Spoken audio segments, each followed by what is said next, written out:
Hey everybody, welcome back to Pro AV today. You know, the exciting thing about today's office and work landscape is that the aesthetic and the functionality of the room is almost equally as important, right? In previous days, maybe it was 75-25 where where we were focused on the technology and a little bit less on the aesthetics and design. But, especially as we move into trends about meeting equity and inclusion, things like that, that's driving a lot more of the purchasing decisions these days. And somebody that has that conversation on a daily basis is my next guest. That's Scott Srolis over at Salamander Designs. Scott, thanks so much for hopping on Pro AV today. Absolutely. Thanks for having me. Scott, as I mentioned kind of briefly, the landscape of functional design, and especially when you're talking about meeting rooms and workspaces and things like that, the demand and the ask from the customer has changed to where it used to kind of be a technology first, and now you're seeing a little bit more parity between the functional aesthetic design, but also obviously the practical technical side. Talk to me about how that's really changed over the last 5-10 years and, specifically in the furniture design space. Yeah. So, at Salamander Designs, we design, all of our designs are basically focused on elements that integrate beautiful fit and finish with utility and usefulness for technology. And what we've seen as the modern workplace has evolved over the last 5 years specifically was, video conferencing coming in to play in an important way. But really, if you go back 3, 4, 5 years ago, it was more C-suite and less huddle spaces, or the more, everyday meeting office spaces. It was catch as catch can. Not a lot of enterprise users had standards. And the technology was really being pressed, right? So, from an infrastructure standpoint, did they have the right infrastructure and networking to be able to handle video conferencing? And then if you go back just 2017 and you read what the future has said around the video conferencing spaces, they said by 2030, we would have over a 90% adoption of video conferencing spaces in large enterprise. Now, with the pandemic, it truly accelerated that to where today we're 95%. But as opposed to being some new technology like holograms, it's the same technology that we had 3-4 years ago. Displays, soundbar, cameras, Kodaks, microphones, things like this. So it's really created a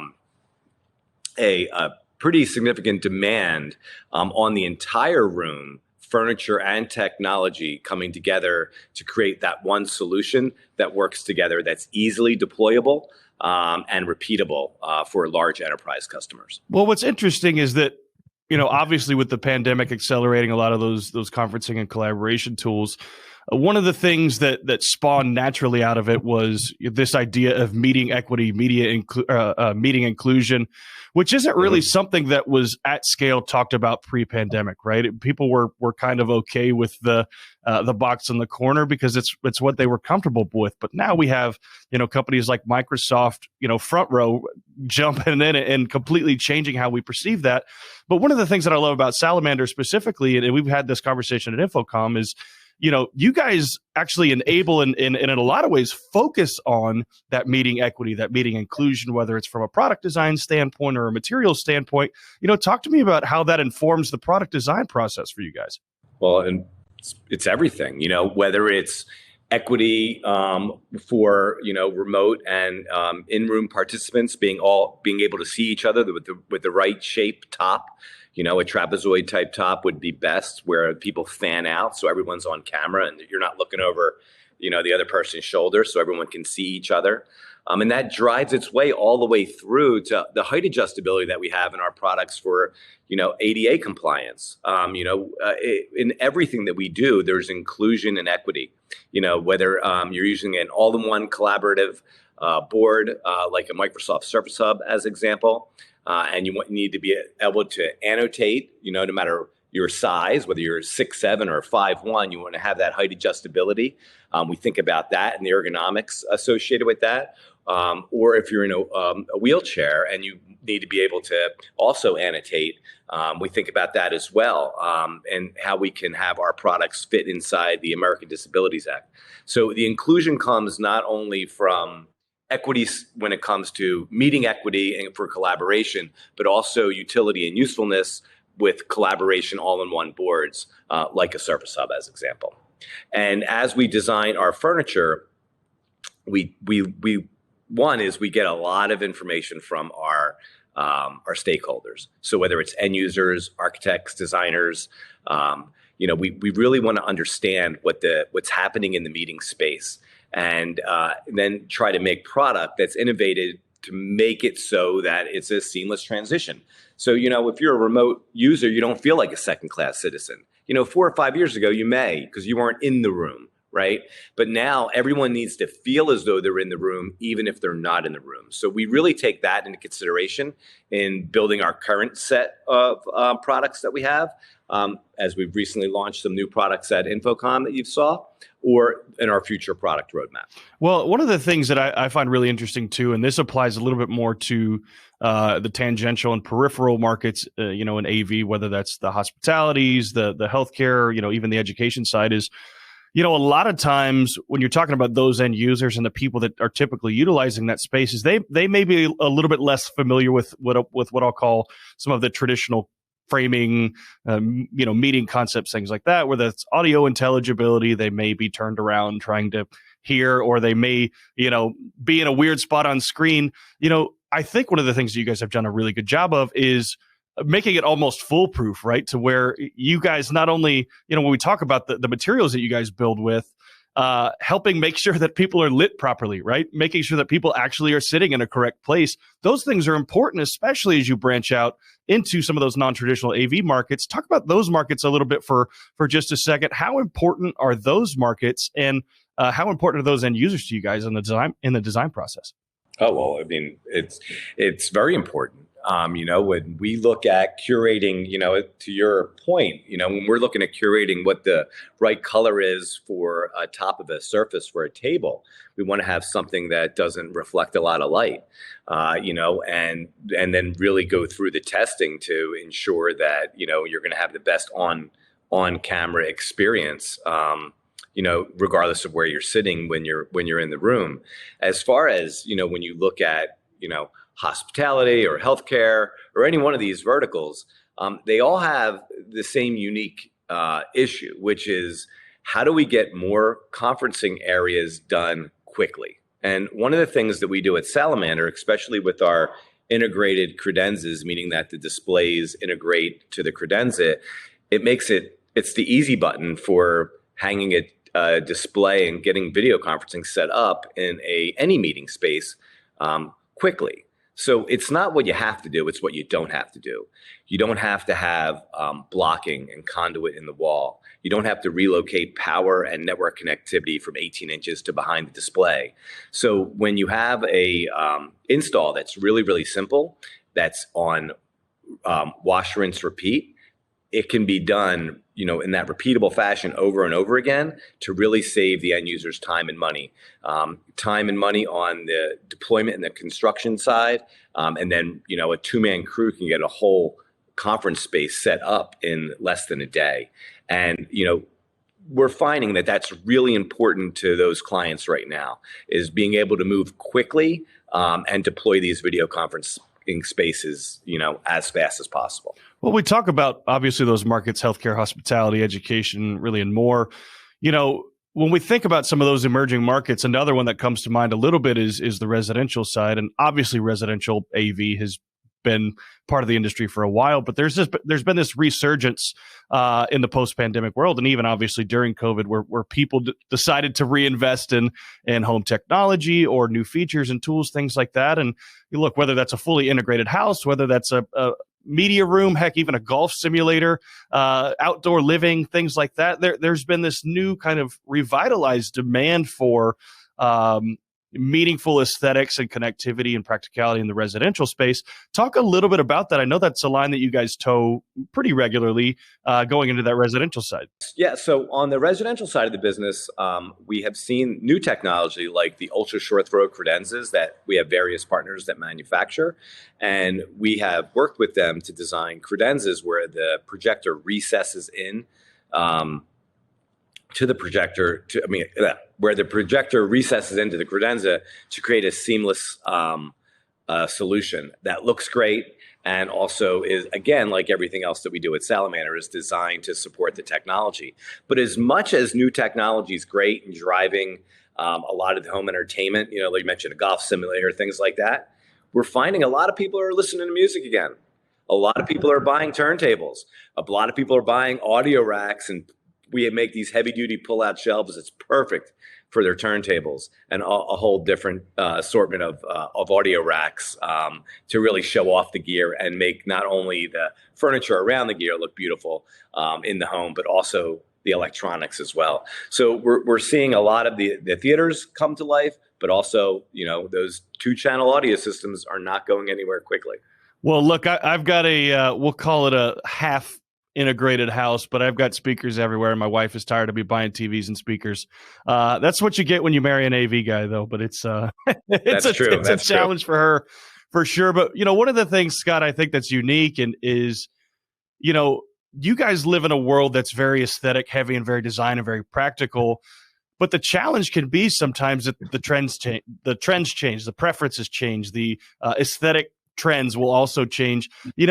How do you keep up with that from a Salamander perspective? Obviously, you want to be up to date on the new trends, but you also want to be practical. How do you guys deal with some of those changing consumer demands? Well, it's different for commercial and residential. There's some similarities, as far as our design portfolio.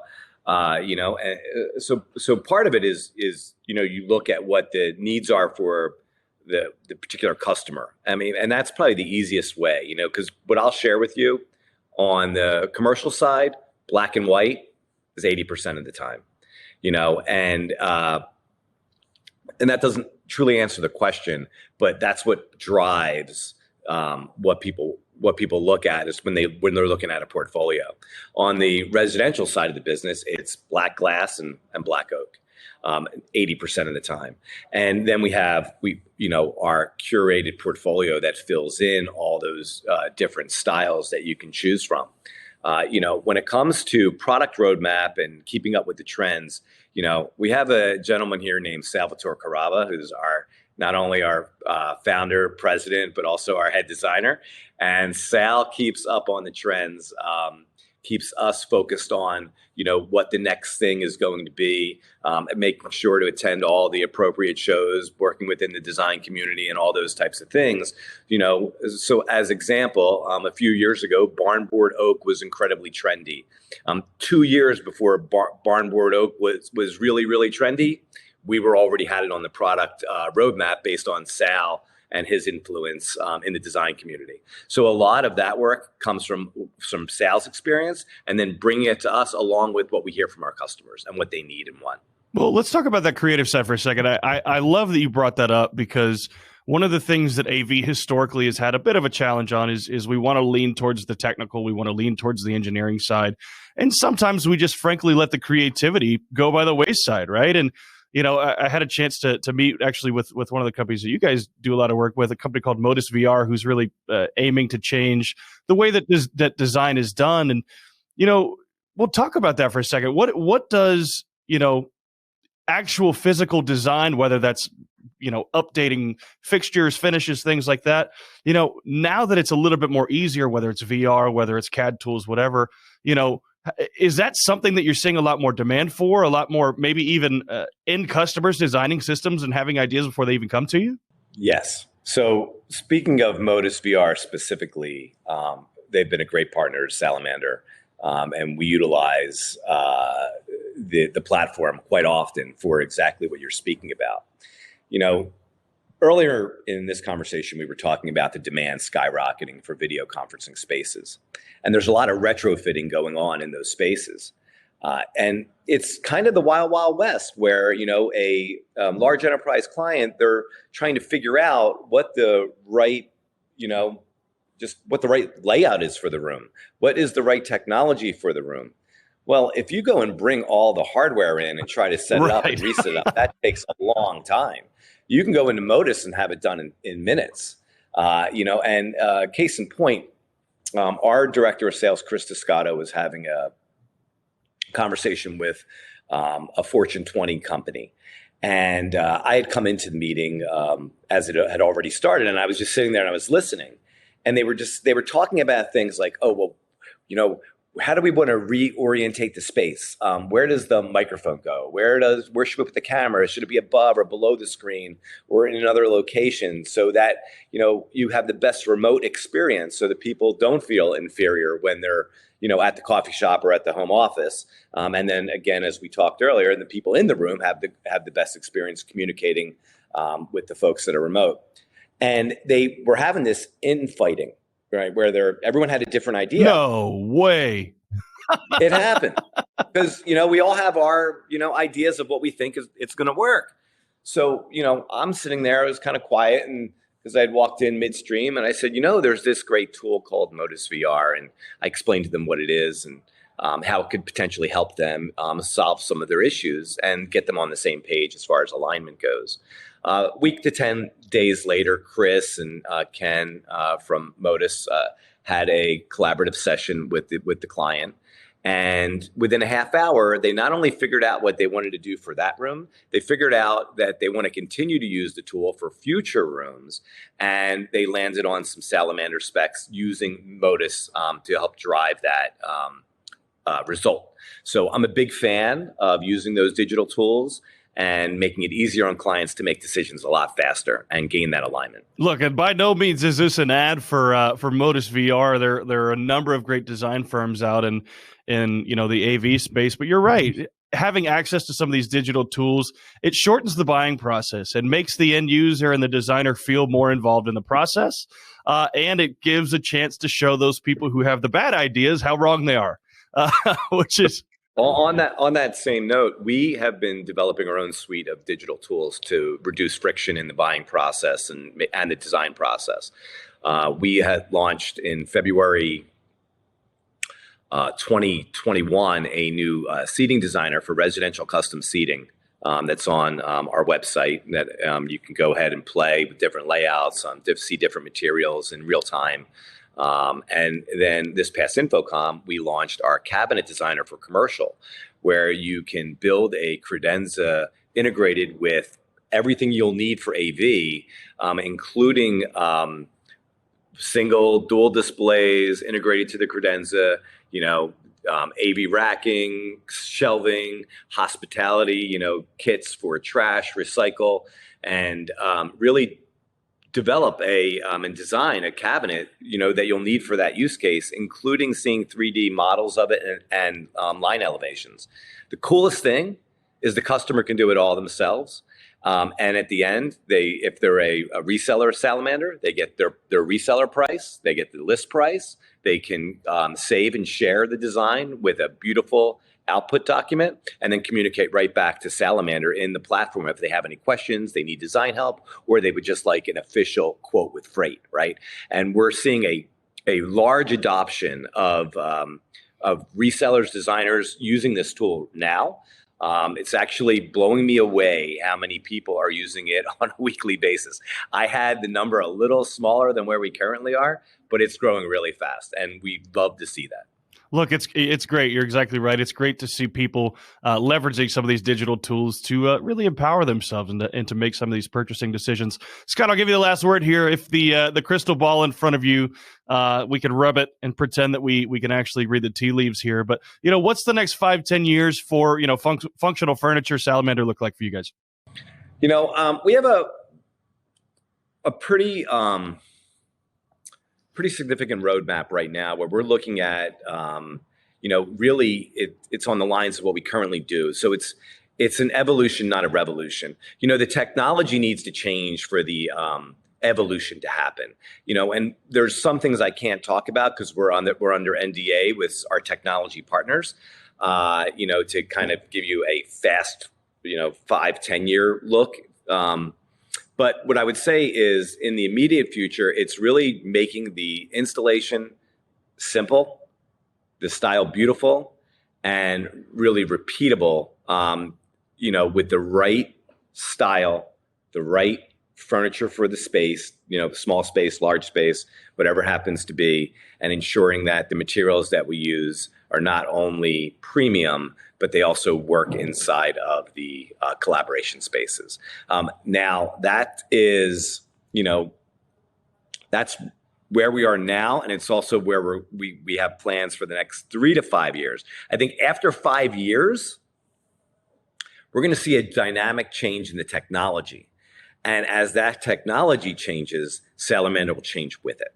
Well, Scott, that's a great answer. I'm very happy you did not break your NDA on the show. The last thing I need is lawyers down my back saying, why did you air this? We have a lot of conversations where, with large technology companies that will show us, hey, here's what we're working on.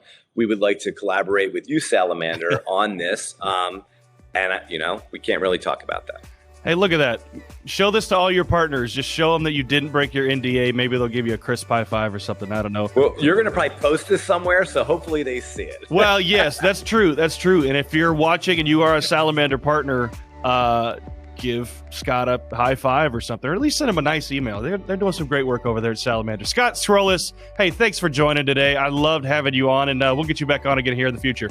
All right. Thanks for having me, and have a great rest of your day. And thank you guys for watching Pro AV today. Stay tuned and join us next week.